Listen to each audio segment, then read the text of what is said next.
గురుభ్యో నమ. శ్రీ మహాగణాధిపతయే నమ. శ్రీ సరస్వతి నమ. భక్తులారా, వాల్మీకి మహర్షి రచించిన శ్రీమద్ రామాయణం యథాతథంగా చెప్పుకున్నాం. ప్రతి శ్లోకం దాని అర్థం. ఇందులో భాగంగా నిన్నటి వరకు బాల, అయోధ్య, అరణ్య, కిష్కింద, సుందరకాండలు పూర్తి చేసాం.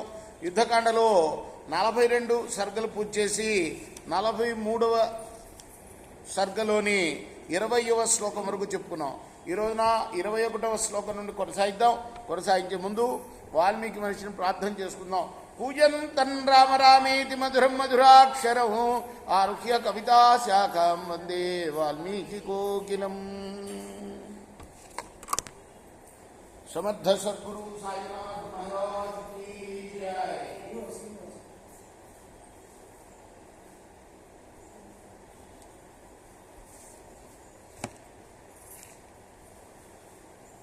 జంబుమాలి రథస్థస్తు రథశక్త్యా మహాబలః బిభేద సమరే క్రుద్ధో హనుమంతం స్తనాంతరే.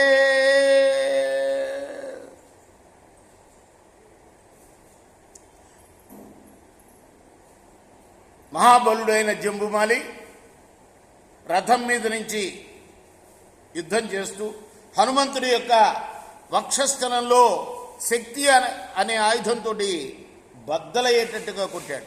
వక్షస్థలం బద్దలయ్యేటట్టుగా. తస్య తం రథమాస్తాయ హనుమాన్ మారుతాత్మజ ప్రమమాధ తలేనాసు సహతేనైవ రక్షసా.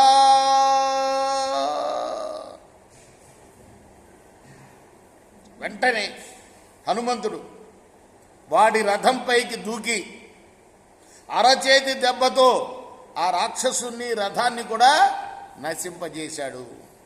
నదన్ ప్రతపనో ఘోరో నలంసోభ్యనుధావత నలహ ప్రతపనస్యాతు పాతయామాస చక్షుషీ. ద్వంద్వ యుద్ధాల గురించి చెప్తున్నాడు. మొట్టమొదట యుద్ధం ద్వంద్వ యుద్ధంతో ప్రారంభమైందట. హనుమంతుడికి జంబుమాలికి మధ్య, జంబుమాలి అనే రాక్షసుడికి హనుమంతుడికి మధ్య. ఇప్పుడు భయంకరుడైన ప్రతపనుడు అనేవాడు గర్జిస్తూ, వాడు రాక్షసుడే, నలుడి మీదకి పరిగెత్తాడు. వెంటనే వాడి కళ్ళను నేల కూల్చాడు. కళ్ళు పీకేశాడనమాట. ఎవరు? నలుడు. వానరుడు కదా, కోతి కదా. కోతికి ఎంతసేపు కళ్ళు పీకడం? భిన్నగాత్ర సరైస్తీక్ష్ణై క్షిప్రహస్తేన రక్షస గ్రసంతమివ సైన్యాని ప్రఘసం వానరాధిప. సుగ్రీవ సప్తవర్ణేన నిజగానాధ్యవేన చ. ఇక ప్రఘసుడనేవాడు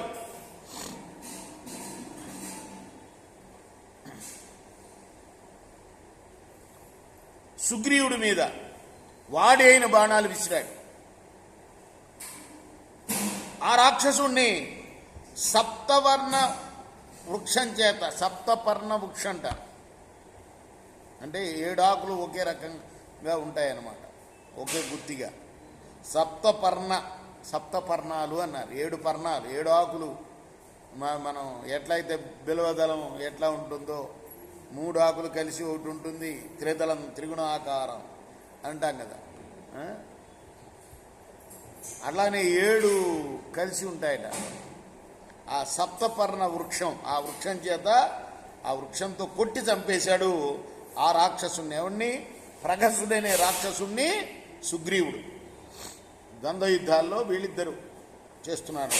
ప్రపీడ్య శరవర్షేణ రాక్షసం భీమదర్శనం నిజగాన విరూపాక్షాం శరేణైకేన లక్ష్మణ. ఇక లక్ష్మణుడికిను విరూపాక్షుడనే రాక్షసుడికి మధ్య ద్వంద్వ యుద్ధం జరుగుతుంది. విరూపాక్షుణ్ణి బాణవర్షం కురిపించి వాడి మీద ఒక బాణంతో వాడిని చంపేశాడు లక్ష్మణుడు. రేపు మనం 26వ శ్లోకం నుండి కొనసాగిద్దాం. కృష్ణార్పణమస్తు. సాయి కృష్ణార్పణమస్తు.